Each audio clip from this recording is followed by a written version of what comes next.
ചേട്ടാ ഉല്ലാസേട്ടാ രണ്ടുപേർക്ക് സ്വാഗതം. അപ്പൊ എന്നാണ്ട് വിശേഷം? സുഖമായിട്ടിരിക്കുന്നു. പരിപാടിയൊക്കെ അടിച്ച് വിളിച്ചിങ്ങനെ പോകുന്നു. ഹാപ്പി ആയിട്ടിരിക്കണോ? ഞാൻ അറിഞ്ഞില്ല കേട്ടോ. പിന്നെ വേറെ സംഭവം, ഒരു നഗ്ന സത്യം ഞാൻ ഇവിടെ വെളിപ്പെടുത്താൻ ആഗ്രഹിക്കുന്നു. വെറുതെ കിടക്കട്ടെ. ആയിക്കോട്ടെ. ഉല്ലാസം അതിഗംഭീരമായിട്ട് പാടും. കാരണം ഉല്ലാസിന് അതിൻ്റെതായിട്ടുള്ള ഒരു ചരിത്രം ഞാൻ പറയട്ടെ. ചരിത്ര അധ്യാപകനാ. നമ്മള് കേട്ടിട്ടുണ്ട്, പടം മേടിച്ച് പന്തളത്ത് ചെന്നപ്പോൾ അവിടെ പന്തളം ബാലിൻ്റെ ഗാനമേള എന്ന്. ആ പന്തളം ബാലൻ ചേട്ടൻ്റെ അനിയനാണിത്. ശരിക്കും? പിന്നെ അദ്ദേഹവും നന്നായിട്ട് പാട്ട് പാടും. ഇന്ന് ഞാൻ പാട്ട് പാടി ഇനി ഇടയ്ക്ക് കയറി കൊളാക്കണ്ടല്ലോ. പുള്ളിയല്ല, എൻ്റെ ആ പവിത്രത കളയണ്ടല്ലോ അർത്ഥം ഉണ്ടായിരുന്നതാണ്. ഓ അങ്ങനെ ആയിക്കോട്ടെ. അപ്പൊ ഉല്ലാസേട്ടാ പാട്ട് പാടണോ? നമ്മുടെ ഈ ഇപ്പൊ പാടിയില്ലേ ആ ട്രാക്ക്, അതൊന്നും കൊണ്ടിടാമോ?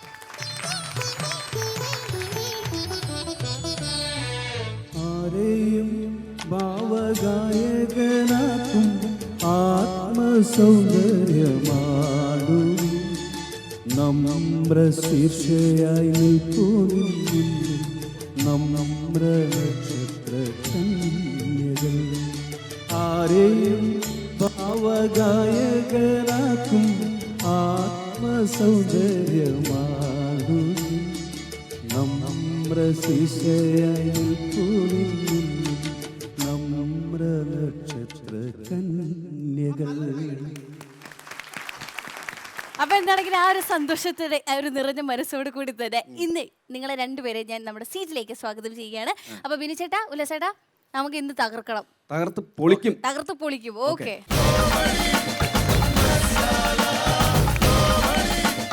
ഇനി കോമഡി മസാലയുടെ ഈ ഒരു വേദിയിൽ ഒരു രസകരമായ സ്കിറ്റുമായി എത്തുന്നു ഫൺ ഫൈറ്റേഴ്സ്.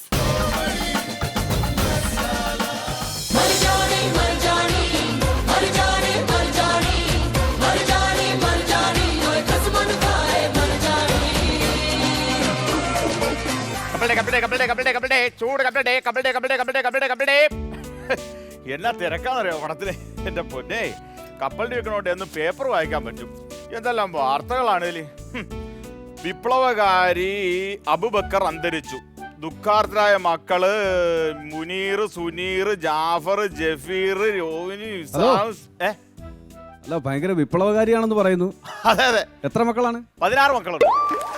ഇതിന് ഈ വിപ്ലവത്തിനൊക്കെ എവിടെയാണ് സമയം കണ്ടെത്തിയെന്നാണ് എനിക്ക് മനസ്സിലാകാത്തത്. വിപ്ലവം മുഴുവൻ വീട്ടിലായിരുന്നു. അതാ. കപ്പലണ്ടി വേണോ? വേണ്ട ശരിയാവത്തില്ല. കപ്പലണ്ടി സൂപ്പർ കപ്പലണ്ടി അല്ലേ? വേണ്ട, ഇപ്പൊ ശരിയാവത്തില്ല. ഈ സമയത്ത് ശരിയാവില്ല. ആണോ? പടം എങ്ങനെയുണ്ട്?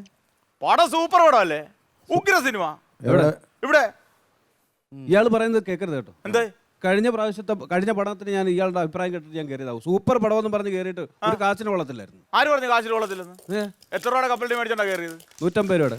150 രൂപയുടെ കപ്പലണ്ടി തിന്നുക സിനിമ ആണോ? 10 രൂപയുടെ കപ്പലണ്ടി മേടിച്ചിട്ട് കയറണ്ടേ? അല്ലെങ്കിൽ പടം കാണാൻ പറ്റുമോ? 150 രൂപയുടെ കപ്പലണ്ടി ഒക്കെ മേടിച്ചിട്ട് ആരെങ്കിലും സിനിമക്ക് കയറുമോ? എന്നാ പറയാ. അതാ വയറുവേദന എടുക്കണം. ചൂട് കപ്പലണ്ടി 10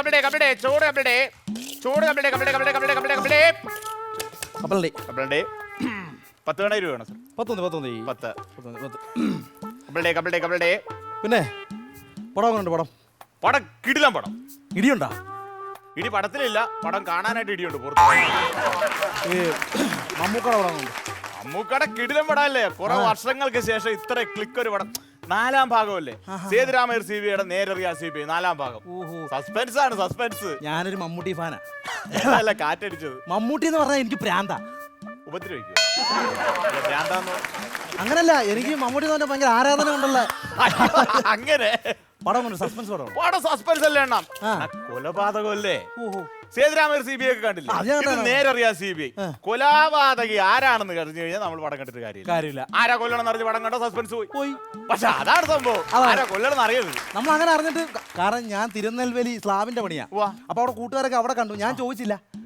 കൂട്ടുകാർ കഥ പറഞ്ഞിട്ട് പിന്നെ ഞാൻ ഇന്നത് കയറി കണ്ടിട്ട് കാര്യം. എന്റെ അണ്ണ കഥ അറിഞ്ഞു പോയി കഴിഞ്ഞാൽ പടം കണ്ടിട്ട് കാര്യമില്ല. ക്ലൈമാക്സിൽ എഴുന്നേറ്റ് നിന്ന് കയ്യടിയാണ്. അതാണ്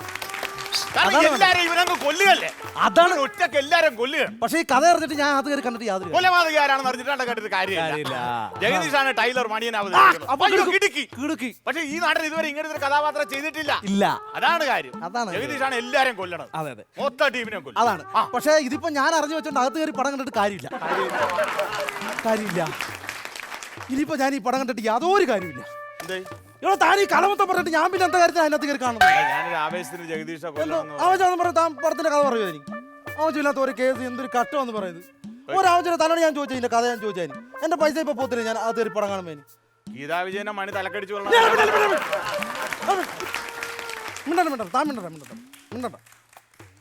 എന്റെ പൊന്നടാവേ, അണ്ണ മമ്മൂട്ടിയുടെ ഫാനാണെന്നൊക്കെ പറഞ്ഞപ്പോ ഞാൻ ഒരു ആവേശത്തിന് കയറിയിട്ട് കപ്പിളേ ഇനിയിപ്പോ ഏത് പടം കാണാൻ പറ്റും എനിക്ക്? ആ പടം കാണാൻ പറ്റും എനിക്ക്? ഒരു കാര്യം ചെയ്യ്, മറ്റേ പടം പോയി തോന്നിയ പറയല്ലോ. ഞാൻ എന്റെ ഫാമിലി ആയിട്ട് വന്നിട്ട് മറ്റപ്പുറത്തിനാണല്ലോ ഞാൻ പോണേ. അയ്യോ മറ്റേ പടം പുലിമുരുക, മറ്റേ തിയേറ്ററിൽ പുലിമുരിയുണ്ടാ? പിന്നെ സൂപ്പർ പടം. ഞാനൊരു ലാലട്ട ഫാൻ. ഫാനാണെന്ന് പറഞ്ഞു. അല്ല, കഥ മനസ്സിലായപ്പോ മാറ്റി, ഇപ്പൊ ലാലട്ട ഫാനാ.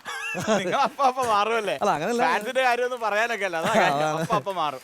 ഈ പടം സൂപ്പർ പടം പുലിമുരുകൻ. ആണോ? ഉഗ്ര സിനിമ 150ാമത്തെ ദിവസം ഫുൾ ഹൗസ് ഫുള്ളാ. പുലിയെ കാണിക്കോ? പിന്നെ പുലിമുരുക സിനിമയിൽ എലീനെ കാണിച്ചിട്ട് എഴുതാൻ പറ്റുമോ? പുലിമുരുകൻ പുലിയുടെ സിനിമ. അല്ല, അങ്ങനല്ലേ, വലിയ പുലിയാണോ? അത് അറിയാനുള്ള ഒരു എന്റെ അണ്ണം പോ ചെല്ലി ചുമ്മാ ഇവിടെ നിന്ന് ഞാൻ അതിന്റെ കഥ വല്ലതും പറഞ്ഞു. കഥ പറയണ്ട, ഇല്ല, നമ്മൾ പുലിയെ കാണിക്കുമെന്ന് പറഞ്ഞാൽ മതി. അതാ ഞാൻ പുലിയെ എലിയെ കാണിക്കും. നമ്മളെ ചെല്ലി സിനിമ ആണ് പോ, ചെല്ലു പോ. ഇത് വിഷമിക്കാതെ ഞാൻ ചോദിച്ചത്, ഞാൻ അറിയാനുള്ള ഒരു ജിജ്ഞാസ കൊണ്ട് പുലിയെ കാണിക്കില്ലയോ? അതാണ്. പുലിനെ കാണിക്കോ? വലിയ പുലി, അതാണ് അറിയണ്ട. അത് മാത്രം അറിഞ്ഞു. പുലിമുരുകല്ലേ വലിയ പുലിനെയാണ് കാണിക്കുന്നത്. ചെല്ലി പടം കാണു പോ. അല്ല, ഈ പുലിയുടെ സംഭവം എന്ന് വെച്ചാൽ പുലിയെ കൊല്ലുമില്ലെന്ന് പറയണ്ട. അതാണ് കാണുമ്പോ ഒരു ഇതുണ്ടല്ലോ, പുലിയെ കൊന്നു കഴിഞ്ഞാൽ. ഇപ്പൊ അണ്ണന്റെ അച്ഛനെ ഞാൻ എന്തായാലും ചെയ്ത അണ്ണൻ എന്ത് ചെയ്യും? എന്റെ അച്ഛനെ ചെയ്യണോ? ഇങ്ങനെ വയലന്റ് ആവില്ല. സിനിമയിലെ കാര്യം പറഞ്ഞല്ലേ, ഈ പുലിമുരുകന്റെ ചെറുപ്പത്തിൽ തന്നെ ഇവന്റെ അച്ഛനാ കാട്ടി വെച്ച് പുലി അച്ചറം പുച്ചറം കടിച്ച് തിന്നെയാണ് ഇവന്റെ മുമ്പിൽ വെച്ചിട്ട്. ഒരു ഇച്ചിരി വേസ്റ്റ് പോലും ഇടാതെ മൊത്തം പുലി തിന്നെയാണ്. പുലിയോട് വൈരാഗ്യമായിട്ട് പിന്നൊരു പാട്ടാണ്. പാട്ടിലിങ്ങായിട്ട് വളർന്നു വന്ന ആരാ? നമ്മുടെ ലാലേട്ടൻ. ഒറ്റ നിപ്പാടി അവിടെ കയ്യടി ബിസിലടി തിയേറ്ററിൽ ബഹളാണ്. കണ്ടു നോക്കണം 150 ദിവസം. പിന്നെ വിടുവാ ലാലേട്ടൻ നേരെ നമ്മുടെ ചൂണ്ട പോലത്തെ ഒരു കോർത്ത സാധനം ഉണ്ടാക്കി വെച്ചേക്കണി എറിയാൻ. ഏത് പുലിനെ കണ്ടല്ല അപ്പൊ എറിഞ്ഞെറിഞ്ഞ് കൊല്ലിയിടും. പക്ഷെ ഒരു സംഭവം, മൈനേനെ നമ്മുടെ ഇൻസ്പെക്ടർ നോട്ടേക്കും. വളർത്താനായിരിക്കും മൈനെ വളർത്തും. നമ്മുടെ മൈനെ വളർത്തും. ഭാര്യയാണ് മൈന. ഓ, പുലിമുര വരെ അവളെ പിടിക്കാനും ഒറ്റ ചവിട്ടാണ്. കഥ തെറിച്ചു പോയിന്. പക്ഷെ ഡാഡി അനിയന കഞ്ചാവ് കേസിൽ പ്രതിയാക്കും. അത് ഈ ഡാഡിയെ കൊന്ന കേസിലാണല്ലോ മോഹൻലാൽ പുലിയെ കൊല്ലുന്നത്. അങ്ങനെ അതല്ലല്ല, ഇതിലെ വില്ലനാണ് ഡാഡി ഗിരിജ. പിന്നെ അവിടുന്ന് അവരെ സേഫ് ചെയ്ത് അണ്ണ എല്ലാരും അടിച്ച് നിരത്തി എന്റെ പൊന്നു ഒന്ന് പറയട്ടെ. ക്ലൈമാക്സിൽ എല്ലാ പുലിനെ കൊന്ന് പുലിയൂര് അടിപൊളിയായിട്ട് വരിക. കിടുക്കനാകെ ഈ പടമാണ് എനിക്ക് ആവശ്യം. ഇതാണ് എനിക്ക് ആവശ്യം. സൂപ്പർ പടം. ടിക്കറ്റ് അവിടെയാണ് എടുക്കേണ്ടത്. എടാ, ഇനിയിപ്പോ ഞാൻ ഈ പൈസ കൊടുത്ത് അവിടെ പോയി ടിക്കറ്റ് വല്ല കാര്യമുണ്ടോ? പടം താൻ എന്തിനാണ് താൻ എന്നോട് ഈ സിനിമ പറയുന്നത്? ആവശ്യമില്ല. ഉള്ള താൻ ഞാൻ പറയും, മലയാള സിനിമയുടെ ശാപം എന്ന് പറഞ്ഞാൽ വ്യാജ സീഡി അല്ല, തന്നെ പോലുള്ള കപ്പലിന്റെ ഉറപ്പുകാരാ. എടാ, താനൊക്കെ ഈ വരുന്നവരൊരു കഥ പറഞ്ഞു വെച്ചാൽ ആരുടെ സിനിമ ആണ് കൊടുത്താൻ? ഇതെല്ലാം കൊണ്ട് വെറുതെ ആവശ്യമില്ലാത്ത കേസ് പറയാം. കപ്പലണ്ടി വേണോ? ഇനി കപ്പലിന് വേണ്ട, എനിക്ക് മനസ്സിലായി. കപ്പലണ്ടി വേണ്ടേ? ചിലത്തെ കപ്പലിൽ നിന്ന് പറഞ്ഞാണ് ഞാൻ നടക്കുന്നത്. ചേട്ടാ ടിക്കറ്റ് കിട്ടി. കിട്ടിയോ? ഓടി അങ്ങോട്ട് ചെണ്ടിക്കല്ലേ. എടീ, കഥ മുഴുവൻ ഇയാൾ പറഞ്ഞു. പിന്നെ ഞാൻ എന്ത് കാര്യത്തിനാണ് സിനിമ കാണുന്നത്? ഞാൻ എന്തോ കഥ പറഞ്ഞു. ചേച്ചി ഈ സിനിമ നേരറിയാൻ CBI അണ്ണ മമ്മൂട്ടിയുടെ ഫാനാണെന്ന് പറഞ്ഞു. അപ്പൊ ഞാൻ പറഞ്ഞു കഥ അറിഞ്ഞ അത് കൊലപാതക പടമാണ്, ആരാണ് കൊല്ലണമെന്ന് അറിഞ്ഞിട്ട് പടം കണ്ടിട്ട് കാര്യമില്ല. ഇതിനാണ് പറഞ്ഞില്ലല്ലോ. ജഗദീഷാണ് എല്ലാരെയും കൊല്ലണം, അതാണ് പറഞ്ഞത്. അല്ല വേറെ ഒന്നും പറഞ്ഞില്ല. ഇങ്ങനെ കഥ മൊത്തം പറഞ്ഞാ എന്റെ അടുത്ത് കൂടെ പറഞ്ഞു കൊളാക്കണോ? എന്നാ ഒരു കാര്യം ചെയ്യും, പുലിമുരി എന്റെ ഒന്നും മിണ്ടിയിട്ടില്ല, അത് പോയി കാണാം. അല്ലെങ്കിൽ അപ്പുറത്തെ തിയേറ്ററിൽ ലേലമുണ്ട്, സോമനുണ്ട്, കുത്തിക്കൊല്ലും. സോമൻ എനിക്ക് എന്തോ പോലെ തോന്നുന്നു കേട്ടോ. നിനക്കൊരു ടെൻഷൻ ഉണ്ടല്ലോ വന്ന പോലെ. എന്താ കാര്യം? ഭയങ്കര ടെൻഷൻ. എനിക്ക് നെഞ്ചൊക്കെ എന്തോ വെപ്രാൾ എടുക്കും പോലെ തോന്നുന്നു. അതെന്തിനാ ടെൻഷൻ അടിക്കുന്നത്? എന്റെ ഭർത്താവായിട്ട് ഇങ്ങോട്ട് വരുമോ ഒന്ന് പേടി. പൊട്ടി അവൻ പണിക്ക് പോയിരിക്കില്ല, നീ തന്നെ. എന്നാലും പണിക്ക് പോയിട്ടെങ്ങാനും പണി നിർത്തി ഇങ്ങനെ വന്നാലോ? എടി, ഇപ്പൊ എന്റെ വീട്ടിൽ അവൻ പണിയുക, ഞാൻ പറയൂടാ പണി നിർത്തി വെച്ചാൽ നീ ഒരു തീരുമാനം ഇട്ട് വരാൻ ഞാൻ പറയൂ. അങ്ങനെ വിടത്തില്ല, അവിടുന്ന് വിടത്തില്ല. എന്നാലും ഒരു ടെൻഷൻ ചേട്ടാ. പെണ്ണിന് എന്തൊരു ടെൻഷനാണ്. നീ ആ ലാലുവിന്റെ നമ്പറിങ്ങന്നു. ഏത് ലാലു? എന്റെ ഭർത്താവിന് ഒരു ലാലു. 9856018770. ടെൻഷൻ അടിക്കണ്ട, നിന്ന് ഞാൻ ഇവിടെ ടെൻഷൻ അടിക്കണം. ഹലോ ലാലു അല്ലേ? അതെ. എവിടെ ഉണ്ട് ഇപ്പൊ? പണിസ്ഥലത്താണല്ലോ. ഇപ്പോഴെങ്ങാനും പുറത്തോട്ടെങ്ങാനും പോകുന്നുണ്ടോ? ഇല്ലെന്നാ, തട്ടിന്റെ മേളിൽ ഇരിക്കുവന്നേ. ആണോ? ആ. ഓക്കെ. ആരായിരുന്നു? അല്ല, റോങ് നമ്പറാ. അല്ല ഒന്നുമില്ല. എടി, അവൻ തട്ടിന്റെ മോളിൽ ഇരിക്കുക. അവൻ തട്ടിന്റെ മുകളിൽ നിന്ന് ഇറങ്ങുമ്പോൾ നമുക്ക് സിനിമയും കണ്ടേച്ച് പാർക്കിൽ പോയി ഒരു റൗണ്ട് ചുറ്റി അടിക്കാനുള്ള സമയം നമുക്ക്. ഐസ്ക്രീം ഇല്ല, ഞാൻ മേടിച്ചു ഞാൻ. നിനക്ക് എവിടെ പോകണം? ഞാൻ കൊണ്ടുപോയില്ലേ? പണിപ്പാളും. എന്താ എന്റെ പെണ്ണുമ്പിള്ളയുടെ വീടിന് അപ്പുറത്തുള്ള അനീഷ് എന്ന് പറഞ്ഞ പയ്യനാ. അവൻ എന്നെ കണ്ട വിഷയവും കുഴപ്പമില്ല, നീ ടെൻഷൻ അടിക്കണം, നീ അങ്ങോട്ട് മാറിയെന്നോ, നമ്മൾ തമ്മിൽ യാതൊരു ബന്ധമില്ല. ഇല്ല ഇല്ല ഓക്കെ ഓക്കെ ഒരു പ്രശ്നമില്ല. അങ്ങനെ ഒന്നും പേടിക്കാനില്ല. ആ ചോദിച്ചേട്ടാ ഇതന്നെ എവിടെ ആര് ഗോപി? മനസ്സിലായില്ലേ എന്നെ അനീഷ്? ഞാൻ ഗോപിയല്ല സുഹൃത്തേ. ഓ വല്ല പണിയുണ്ടേ പോ. എന്റെ വീടിന്റെ അടുത്ത് ചേട്ടൻ കെട്ടിയേക്കണത് എന്നെ മനസ്സിലായില്ലേ? താമ്പോടെയൊക്കെ നീ ഏതാ? എനിക്കറിയാൻ പാടില്ല എന്നെ. ഇതെന്താ എങ്ങനെ? എന്ത് പുള്ളി എന്റെ വീടിന്റെ അടുത്ത് കെട്ടിയേക്കണ പുള്ളി വർഷങ്ങളായിട്ട് പരിചയമുള്ളാണ്ട് പുള്ളിക്ക് എന്നെ അറിയാൻ പാടില്ല. ആരാ പുള്ളിനെ? ആ ഗോപിയല്ല, മുൻകോപിയാ. എന്തൊരു ചൂടാ, വെറുതെ ആവശ്യമില്ല നമ്മളൊരു സിനിമാ കഥ പറഞ്ഞു പറഞ്ഞു. എനിക്ക് തോന്നേ ഒരുപോലത്തെ 7 പേരുണ്ടല്ലോ. അങ്ങനെ ആരെങ്കിലും രൂപസാദൃശ്യമുള്ള ആരെങ്കിലും, അല്ലെങ്കിൽ നിങ്ങളോട് വഴക്കിടേണ്ട കാര്യം അറിയാൻ പാടില്ല. അതാണ് ഞാൻ. അനീഷ് മോനെ എന്തുണ്ടാ വിശേഷം? ചോദിക്ക് ചേട്ടൻ അറിയില്ലാന്നല്ലേ പറഞ്ഞത്. എടാ കപ്പലിന്റെ ഉണ്ടാ? വേണ്ട എനിക്ക് കപ്പലിന്റെ വേണ്ട. എടാ നിന്റെ ഗോപിച്ചേട്ടനാണ് ഞാൻ. എന്റെ ആദ്യം പറഞ്ഞ എല്ലാവരും മുമ്പിൽ ചേട്ടൻ അറിയില്ലാന്ന് പറഞ്ഞല്ലോ. എടാ തമാശ പറഞ്ഞാ തമാശ പറഞ്ഞാ ഞാൻ. തമാശ പറഞ്ഞാണ്. പിന്നെ എന്നെ ഈ തിയേറ്ററിന്റെ അവിടെ ഒക്കെ ഇങ്ങനെ വെച്ച് കണ്ട കാര്യം നീ അവിടെ ചെന്ന് അവിടെ ആങ്ങളയോടോ അമ്മായോ അങ്ങനെ പറയാൻ നിൽക്കണ്ട. ചേട്ടൻ കണ്ടു പറഞ്ഞ തന്നെ അല്ലല്ല അങ്ങനല്ല, ഞാൻ ഈ പെങ്കൊച്ചുമായിട്ട് ചുറ്റിക്കറങ്ങി സിനിമ പറയാം. ഈ പെൺകൊച്ചായിട്ട് ഞാനുമായിട്ട് വന്നിട്ട് അങ്ങനെ പറയണ്ട. എനിക്കറിയാൻ പാടില്ലായിരുന്നു. ചേട്ടൻ ഇപ്പൊ പറഞ്ഞപ്പോൾ എനിക്ക് മനസ്സിലായി ചേട്ടൻ പെൺകൊച്ചായിട്ട് വന്നെന്ന്. കുഴപ്പമില്ല, ഞാൻ പറയണ്ട. അതെ എനിക്കൊരു ടിക്കറ്റ് എടുത്തരാം, കൂട്ടുകാരൻ ടിക്കറ്റ് എടുത്തരാന്ന് പറഞ്ഞു. ഞാൻ വന്നിട്ടില്ല, ഒരു 500 ഉണ്ടാവും എടുക്കാൻ. അല്ല 500 രൂപ എന്റെ പെട്ടെന്ന് ചോദിക്കുമ്പോഴത്തേനെ അതാണ് ഇല്ലാത്തതുകൊണ്ട്. അല്ല കുഴപ്പമില്ല, ഞാൻ വീട്ടിൽ പോയിട്ടേ. അല്ല വീട്ടിൽ പോയി ഒന്നുകൂടാ, നിനക്ക് 1000 രൂപ ഞാൻ തരൂലേ? 1000 രൂപ വരില്ല, പിടിച്ചാ 500 മതിയാ? 500 മതി, ഇപ്പൊ തൽക്കാലം 500 മതി. അപ്പൊ ഇപ്പൊ ഓക്കെ, ആരോടും പറയാൻ നിൽക്കില്ലാട്ടാ. വേണ്ട, ഞാൻ ബിരിയാണി കഴിച്ചോളാം. ബിരിയാണി ആവശ്യമില്ലാത്ത കേസ്, ആവശ്യമില്ലാത്ത കേസ്, ഒരാവശ്യമില്ലാത്ത കേസ്. തൊലികളെ ഞാൻ കംപ്ലൈന്റ് എടുക്കട്ടെ. വണ്ടികളെ ചന്നാലെ പോലെ ഞാൻ നിൽക്കും. അപ്പൊ തന്റെ ഒലികളെ ഞാൻ അപ്പണ്ടിനെ വല്ല കാര്യമുണ്ടോ? ചെന്ന് തല വെച്ച് കൊടുക്കുക. അവൻ ശ്രദ്ധിക്കാതെ പോയതല്ലേ. വല്ല കാര്യം ഞാൻ അറിഞ്ഞില്ലല്ലോ, അവൻ അറിയത്തില്ലെന്നുള്ള എനിക്ക് അറിഞ്ഞൂടായിരുന്നു. എന്ത് നമ്മളിത് എത്ര ഇത് ഇവിടെ നിന്ന് കാണാണ്. കുഴപ്പമില്ല, നീ വാ. വേറെ വിഷയം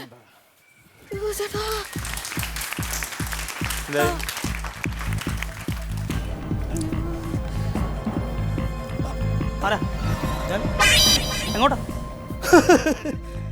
അത് കൊള്ളാം. വന്ന് സിനിമാ തിയേറ്ററിൽ ആവാസന്മാരുടെയും ഭൂവാലന്മാരുടെയും ശല്യം കാരണം ഫാമിലി ആയിട്ട് സിനിമയ്ക്ക് കയറാൻ പറ്റുന്നില്ല. അതും സ്വന്തം ഭാര്യയായിട്ടൊരു സിനിമയ്ക്ക് കയറാൻ പറ്റുന്നില്ല.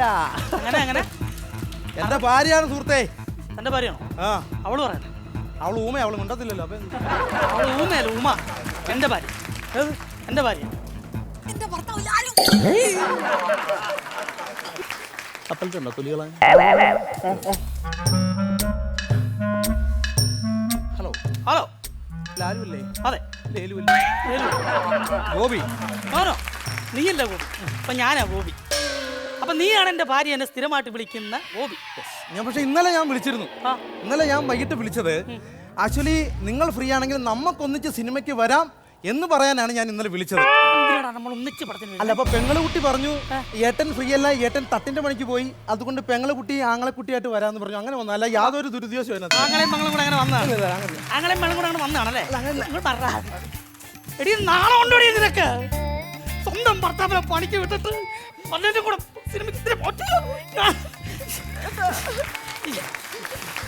എന്നെ കുറിച്ച് ഓർത്തോ? നീ നമ്മുടെ മക്കളെ നീ രാവിലെ എൻ്റെ അടുത്ത് തന്നെ വിളിച്ചു പറഞ്ഞേ. നീ രാവിലെ എൻ്റെ അടുത്ത് വിളിച്ചു പറഞ്ഞാ നിന്റെ പുനലൂരുള്ള മാമന് അസുഖമാണ്, പുള്ളി ഹോസ്പിറ്റലിലാണ്, ഞാനിന്ന് പോയി കണ്ടോട്ടെ ചേട്ടാന്ന്. ഞാൻ പറഞ്ഞു നീ പൊക്കോ, വൈകുന്നേരം ഞാൻ വരാമെന്ന് പറഞ്ഞു.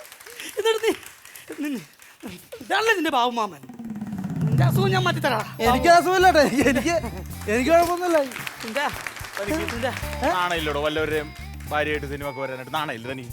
താൻ എരുതിയിൽ എണ്ണ ഊരിക്കല്ലേ? കപ്പലിന്റെ കറുത്ത് പോയി. സത്യം പറഞ്ഞാൽ 500 രൂപയുടെ ഗുണം ചെയ്തിട്ട് എനിക്കായി പുള്ളിക്കാൻ. എന്താ 500 രൂപ? പുള്ളിക്കാരൻ ഇപ്പൊ സിനിമ കാണാൻ തിയേറ്ററിൽ വന്നെന്ന് വെച്ചു, 500 രൂപ ടിക്കറ്റ് എടുത്ത് കപ്പലിന്റെ ഒക്കെ മേടിച്ച് 500 രൂപ പോകുമോ? ഇതാകുമ്പോ അവളെ കൊണ്ട് ഞാൻ എന്റെ ചെലവിൽ കൊണ്ടുവരുന്നു, പുള്ളിക്ക് വൈറ്റ് ചെയ്യുന്ന കഥ പറഞ്ഞു കൊടുത്താ പ്രശ്നം. സംഭവം ഉപകാരം ചെയ്തേക്കണം. എന്തുവാരം? ഇപ്പൊ നിങ്ങളുടെ ഭാര്യ സിനിമ കണ്ടിട്ട് നിങ്ങൾക്ക് കഥ പറഞ്ഞു തരും. അപ്പൊ കണ്ണിന്റെ കാഴ്ച നിലനിൽക്കും, കാരണം കണ്ണടിച്ചു പോലെ നിങ്ങൾക്ക് ഗുണമാ. നിന്റെ ഭാര്യയാണ് വല്ലവരും കൂടെ സിനിമയ്ക്ക് നീ സഹിക്കുവോ? ഞാൻ സഹിക്കും. കൊടുകൈ അവള് 3 പോയിട്ട് 3 കൊല്ലം ഇതുവരെ വന്നിട്ടില്ല, ഞാൻ സഹിച്ചില്ല. ഒരു കുഴപ്പമില്ല, നമ്മളൊരു അഡ്ജസ്റ്റ്മെന്റ് അല്ല ഇത് പോലെ കയറ്റി വെച്ചു. നാളെ മാറി നിനക്ക് നീ സഹിക്കുവോളാ? ഞാൻ സഹിക്കില്ല. അതെന്താ? അല്ലെ പിന്നെ ഞാൻ തന്നെ പോലെ മണഗുണാഞ്ച ഭർത്താവായിരിക്കും.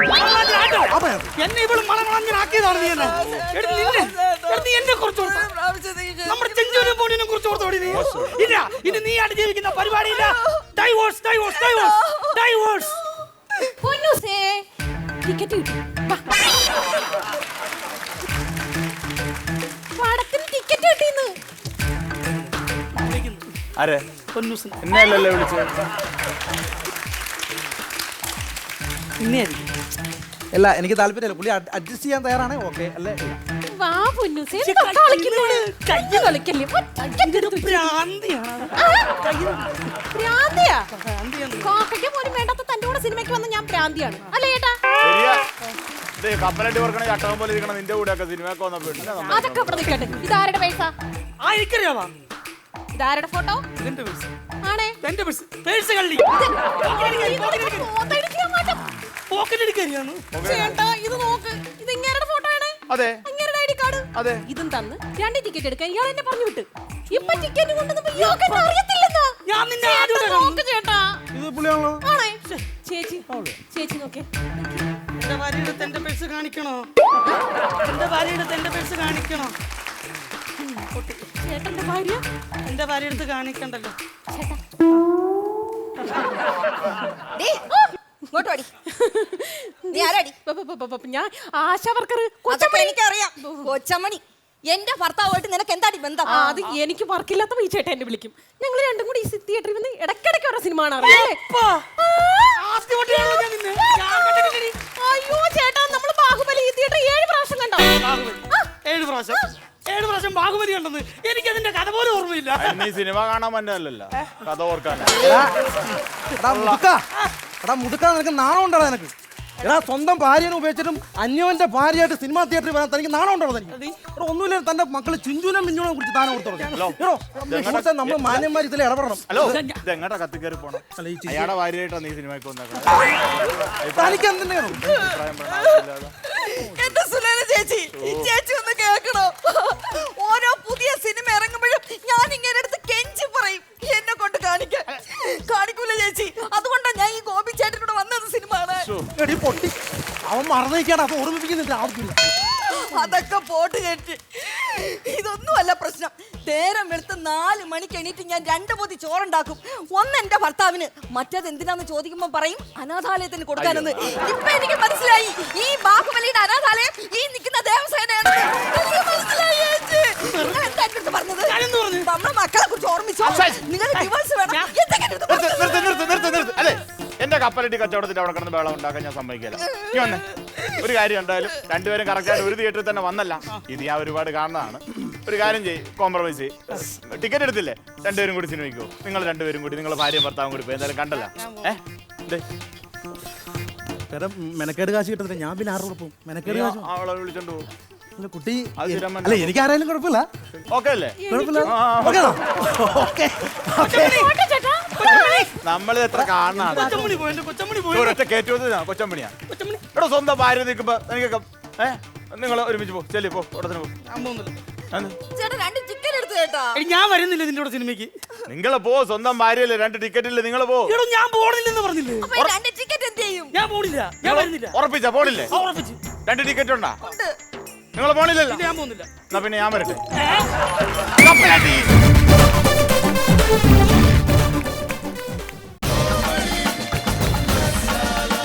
രാജേഷ് ഏട്ടാ, ഇത് എന്തായിരുന്നു? ആകെ മൊത്തം ഒരു വിപ്ലവകരമായ സ്കിറ്റ് എന്ന് പറയേണ്ടിയിരിക്കുന്നു. ഇഷ്ടമായെന്ന്. എനിക്ക് സത്യം പറഞ്ഞ തിയേറ്ററിന് ചുറ്റും ഇത്ര മാത്രം അവിഹിത ബന്ധങ്ങളുണ്ടെന്ന് മനസ്സിലാക്കി തന്നത് ഈ ഒരു സ്കിറ്റാണ്. അത് പറയാതിരിക്കാൻ പറ്റില്ല. അപ്പൊ എന്തായാലും ഉല്ലാസേട്ടാ, എന്താണ് ശരിക്കും ഈ സ്കിറ്റിൽ ഏറ്റവും ഉല്ലാസേട്ടന് ഇഷ്ടപ്പെട്ടത് ഏതാ? ഏറ്റവും ഇഷ്ടപ്പെട്ടെന്നല്ല, മൊത്തത്തിൽ എനിക്ക് ഇഷ്ടപ്പെട്ടു. മൊത്തത്തിൽ അടിപൊളിയായിരുന്നു. നമ്മുടെ തിയേറ്ററിൻ്റെ ഫ്രണ്ടിൽ നടക്കുന്ന ഒരു സംഭവം, അതിന് ഏറ്റവും മൂകസാക്ഷി എന്ന് പറയുന്നത് കപ്പലണ്ടി കച്ചവടക്കാരനാണ്. അതെ, ഈ കുടുംബങ്ങളല്ല, അദ്ദേഹം ഇടയ്ക്കിടയ്ക്ക് പറയുന്നുണ്ട് ഒരുപാട് സംഭവങ്ങൾ ഞാനിത് കാണുന്നുണ്ട്. അപ്പം ഇതിനിടയ്ക്ക് സ്വന്തം ഭാര്യയെ മൂന്നാർ പോയിട്ട് വന്നിട്ടില്ല 3 വർഷം. വന്നിട്ടില്ല, 3 വർഷമായി. ഇപ്പോഴും കാത്തിരിക്കുകയാണ്. ഇപ്പോഴും പുള്ളി കാത്തിരിക്കുകയാണ്. ഇതൊന്നും വലിയ വിഷയമൊന്നുമല്ല. എൻ്റെ ഭാര്യ മൂന്നാർ പോയിട്ട് 3 വർഷമായി. അപ്പോൾ ഇതൊന്നും വലിയ വിഷയമല്ല എന്നാണ് പറയുന്നത്. ഷൈജു പറയത്തില്ലേ, എൻ്റെ സ്വന്തം ഭാര്യയുടെ പേഴ്സ് കാണിക്കരുത് എന്ന് പറയുമ്പോൾ ആ കവിതയുടെ ഒരു എക്സ്പ്രഷൻ ഉണ്ടായിരുന്നു. കിട്ടില്ലായിരുന്നു, സൂപ്പറായിരുന്നു. അതുപോലെ തന്നെ സന്ധ്യയും കവിതയും മത്സരിച്ച് അഭിനയിച്ചു. പിന്നെ ശ്യാമ, ഷൈജുവിൻ്റെ അടിപൊളി സീനായിരുന്നു, അടിപൊളി ക്യാരക്ടറായിരുന്നു ഇന്നത്തെ. സൂപ്പറായിരുന്നു കേട്ടോ, നന്നായിട്ടുണ്ട്, അടിപൊളി. Thank you. രണ്ടുപേരും എന്താണെങ്കിലും അവിഹിത ബന്ധം കാണിക്കാൻ ഇവർ രണ്ടുപേരും കഴിഞ്ഞിട്ട് വേറെ ആളുള്ളൂ എന്ന് എനിക്ക് തോന്നുന്നു. അപ്പൊ മിനിച്ചേട്ടാ, ആദ്യം സ്കിറ്റിനെ കുറിച്ച് പറയാം. സ്കിറ്റ് നിസ്സാര ചെറിയൊരു ത്രെഡായിരുന്നു. തിയേറ്ററിൻ്റെ ഫ്രണ്ടിൽ വെച്ച് നടക്കുന്ന ഒരു ഒരു ഒരു സന്ദർഭം. അത് അടിപൊളിയായിട്ട് ചെയ്തു. ഇതേപോലെയാണ് നമ്മൾ ചില സ്ഥലങ്ങളിലൊക്കെ ചെല്ലുമ്പോൾ ഇതേപോലത്തെ കപ്പലണ്ടിക്കാർ കാണും, അല്ലെങ്കിൽ കടപ്പുറത്താണെങ്കിൽ തണ്ണിമത്തം വിൽക്കണവർ, കരിക്ക് വിൽക്കണവരൊക്കെ കാണും. ഞാനൊരു ദിവസം ചെറായി ബീച്ചിൽ പോയി. ചെറായി ബീച്ചിൽ കരിക്കൊക്കെ കുടിക്കാൻ വേണ്ടി നിന്നപ്പം ഒരു പെണ്ണ് വന്ന് ഫോട്ടോ എടുത്തു. ഫോട്ടോ എടുത്തിട്ട് അവർ ഗ്യാങ്ങായിട്ട് വന്ന് ഫോട്ടോ എടുത്ത് അവരങ്ങ് പോയി. 2 ദിവസം കഴിയുമ്പോൾ ഞാനും വൈഫൊക്കെ ആയിട്ട് കടപ്പുറത്ത് ചെന്നപ്പോയി അവിടെ കരിക്ക് കുടിക്കാൻ ഞാൻ നിന്നൊക്കെ വൈഫൊക്കെ ആയിട്ട്. അപ്പോൾ അവർ ചോദിക്കുക, ഇന്നാൾ വന്നപ്പം വേറൊരു പെണ്ണുമായിട്ടാണല്ലോ വന്നതെന്ന്. അപ്പം അവിടെ നമ്മൾ ഒട്ടും പതറിയില്ല. ഞാൻ പറഞ്ഞു എനിക്ക് 2 ഭാര്യമാരുണ്ട്, അല്ലാതെ എന്ത് പറയുമോ അവിടെ, ഭാര്യയുടെ മുമ്പിൽ രക്ഷപ്പെടാൻ അതല്ലേ രക്ഷയുള്ളൂ എന്ന് പറഞ്ഞ പോലെ നല്ല ഗംഭീരമായ സ്കിറ്റായിരുന്നു. ഈ ഷൈജു പുന്നപ്ര വന്നിട്ടേ എനിക്കതൊരു ഫീലായിപ്പോയി. എടി നീ എന്ത് പണിയടി കാണിച്ചത്, നീ എന്നെക്കുറിച്ച് ഓർത്തോ, നമ്മുടെ ചിന്നുനെ മിന്നുനെ കുറിച്ച് ഓർത്തോടി നീ എന്നൊക്കെ ഇങ്ങനെ പറഞ്ഞപ്പോഴേ ഞാൻ കരുതും ഓരോ ചതിയായി. കോമഡി സ്കിറ്റിനകത്ത് ഒരു ഫീൽ ഉണ്ടാവണ ഒരു കാര്യമാണല്ലോ. അങ്ങനെ വിചാരിച്ചു കഴിഞ്ഞപ്പോഴാ അടിപൊളി. അപ്പൊ ആകെ മൊത്തം ഒരു അടിപൊളി സ്കിറ്റ് ആണെന്നാണ് അവര് പറഞ്ഞിരിക്കുന്നത്. ഇനി നമുക്ക് നമ്മുടെ ഓഡിയൻസിനോട് ചോദിക്കാം, എങ്ങനെയുണ്ടായിരുന്നു നമ്മുടെ സ്കിറ്റ്? അടിപൊളി സ്കിറ്റ് ആയിരുന്നു, ഒന്നും പറയാനില്ല. ചിരിച്ച് എല്ലാവരും നല്ലവണ്ണം ചിരിച്ചു. സോ ഇനി നമ്മുടെ പെർഫോമൻസിൽ നമ്മുടെ ഓഡിയൻസ് എത്ര സ്റ്റാർസ് ആണ് തരുന്നത് നമുക്ക് നോക്കാം. സോ ഓഡിയൻസ്, നമ്മുടെ ഈ ഒരു അടിപൊളി സ്കിറ്റിന് നിങ്ങൾ എത്ര സ്റ്റാർസ് ആണ് കൊടുക്കുക? സൂപ്പർ. സോ യെസ്, അപ്പോൾ നമ്മുടെ സ്കിറ്റിന് അങ്ങനെ 4 സ്റ്റാർസ് ആണ് ലഭിച്ചിരിക്കുന്നത്. എന്താണെങ്കിലും ഒരു അതിഗംഭീരമായ സമ്മാനമാണ് ഇവിടെ നൽകാൻ പോകുന്നത്. നമ്മുടെ സ്വന്തം പാലക്കാട് ജ്വല്ലേഴ്സ് നൽകുന്ന 1 ഗ്രാം തങ്കത്തിൽ പൊതിഞ്ഞ ഒരു പൊന്നാന, ഒപ്പം 5000 രൂപയുടെ ക്യാഷ് പ്രൈസ്. അപ്പോൾ എന്താണെങ്കിലും ഈ ഒരു സമ്മാനം നൽകുന്നതിനായി ബിനു ചേട്ടനെയും ഉല്ലാസ് ചേട്ടനെയും സ്റ്റേജിലേക്ക് സ്വാഗതം ചെയ്തു.